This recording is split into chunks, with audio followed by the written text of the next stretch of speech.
No, I mean, we've seen some light practices, and it's a start. Like, they will be in pads later in the week. I think it's Friday or Saturday.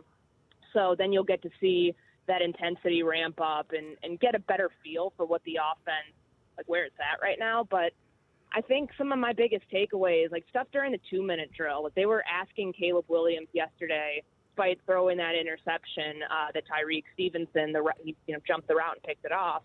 They want him to test things. They want him to be situationally aware and to push it when he needs to. And it's that operation has some kinks to be worked out, but I would expect that to happen for a brand new quarterback in an offense he's still learning, in an offense that everybody else is still learning. So by and large, it's a lot of good things at the start of camp. It's just not a huge body of work to look at just yet. Courtney, how crucial is this camp for, say, I'm trying to come up with someone that no one's asked you about, like a Tyler Scott, for instance? Because we've got such a focus on Odunze and Moore and Allen, rightfully so. But I do wonder about some of the others, like a Pettis or a Scott. So how crucial is it for them to compete?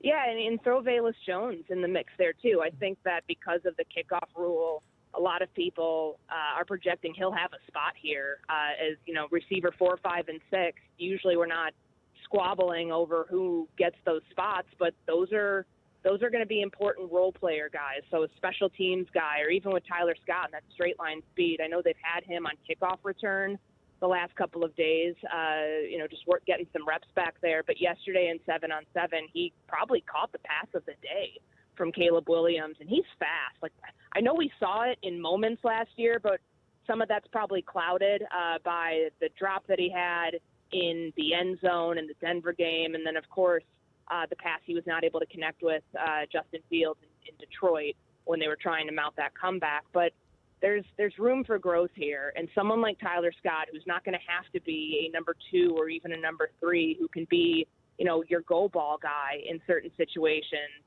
if that's the route that they want to go in plugging him into the offense. I think that there will be a more polished and defined role from what they're expecting from those sort of depth guys, and Dante Pettis too. I mean, most 53 projections, I think mine comes out with the rest of ours at ESPN tomorrow. Like, I have 6 on the roster. Historically, they've gone with that amount when they put the 53 together after training camp.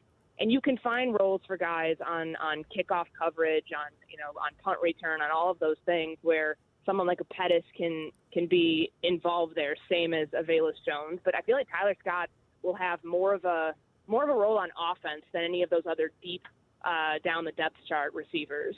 On your new depth chart, by the way, is anyone questionable or out? See, mine hasn't been input into the system yet, so I don't know. That one's probably hasn't been touched since, what was it? We saw Tevin Jenkins was the only one on the depth chart 2 years ago. Yes. The only player on the team, and he was questionable. So if that was the state of affairs, then that obviously wouldn't be good. All right. So talk to me today. I think it's Emmanuel Agbaje and Yannick Ngakoue are both in Miami. Are the Bears at all interested in either of these guys? And if so, why are they waiting? Well, you heard what Ryan Poles said the other day, and he's the one who brought up the edge rusher stuff in free agency. And I think it's because he knew the question was inevitably going to be asked, because if you look at this defensive line group, it's really no different than it was last year. It has talent. Certainly Montez Sweat changed the complexion of this defense, but I don't know if that's enough with this group to expect that they're going to make that big of a jump. It's, you can't gauge the pass rush right now, and even when they get in pads, it's still a little hard to tell just because you can't hit the quarterback. But I think that they've got to be active and at least bringing somebody in for a workout. Like, they've kept tabs on Ngakoue. Ryan Poles said that part of, his rehab was done through the Bears. They just haven't gotten they haven't gotten a chance to see where he's at right now in the process. But even when I checked back in on this in the spring, the goal was always for him to be ready to go by the start of training camp. And I think he tweeted right around the draft that, he was in that process. We might have seen him out running and cutting on the field, which was the next step of his getting back process. But I don't think they'll be stagnant. I don't think they can afford to. Now, does that mean it might if they can't get an Ngakoue? Let's say if he does sign somewhere else, do they pivot to a different option? Probably, to at least look. But with the benefit of Yannick is that he's been in this defense. He's rushed alongside Montez Sweat. Like some of his numbers started to pick up, and the sack percentage started to pick up when those two got together. You'd think that they would look at that and say, okay, well, let's see what a fully healthy season would be from the two of them, and knowing that they wouldn't have to pay the same price for Ngakoue that they did last year. I think that they feel they could get him at not a steep discount, but definitely not 1 year over $10 million guaranteed.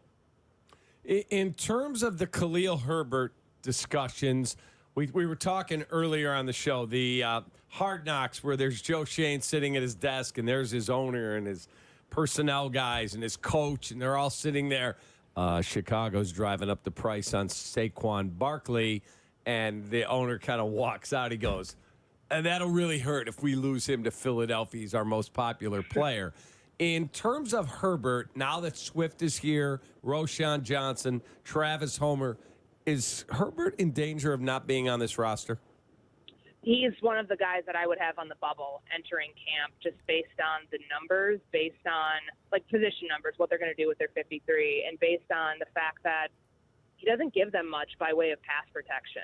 Roschon Johnson, that was one of the things that they raved about when they drafted him. And, once you start to see more teamwork done, so 11 on 11, when they have pads on, if you're out at camp, keep an eye on the running back splits, because they brought DeAndre Swift in to be their lead back. And I think he will have a much bigger role here than he did in Philadelphia as far as catching passes out of the backfield. That's just something that the offense with Brian Johnson did not utilize last year, and I think that was to their detriment.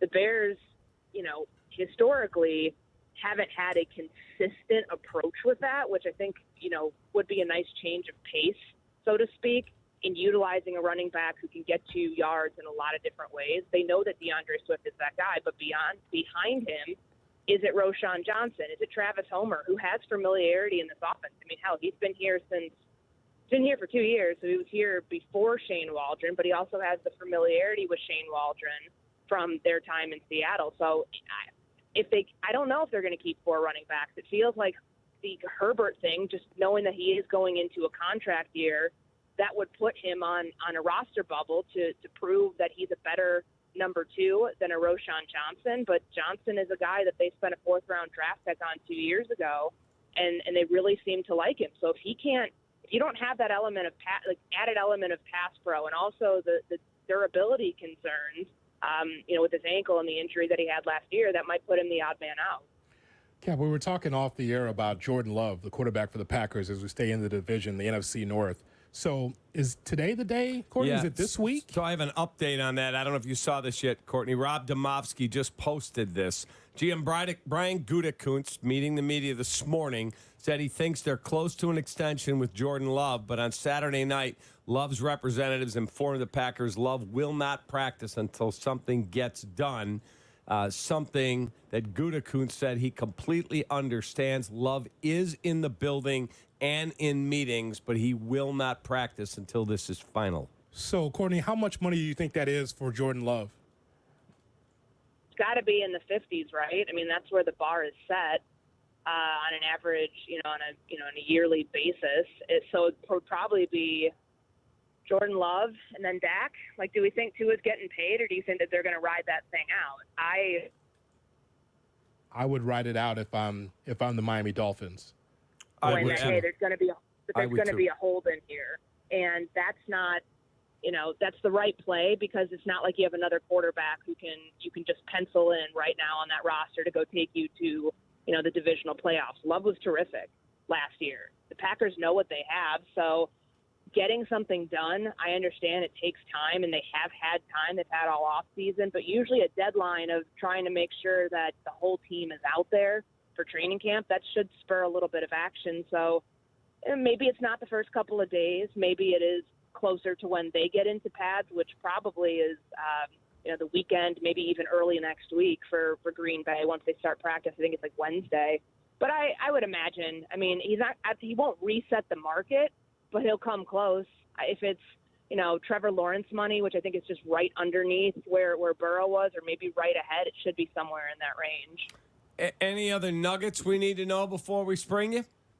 It's interesting with the center competition. So we were all under the impression leaving, free agency, start of the true off season, that there wasn't really going to be much of a competition. But they were working Ryan Bates with the ones 2 days ago, Coleman Shelton with the ones yesterday, and they're giving off at least the pretense that for now this is a competition. And I think there's benefit to that, but at what point do they want to make sure that the quarterback center exchange is the best it can possibly be, and that you're not changing it on a day-by-day basis based on who you have in there? So the interior of the offensive line, like the other two spots at guard, Tevin Jenkins and Nate Davis, have been practicing every single day. I mean, it's 2 days, but that's a good sign, because we weren't saying the same thing about that last year early in camp. But that's of a team that has so few open position battles. That's one that I think will play out for at least a couple weeks till we see who's getting more of those one reps with Caleb Williams.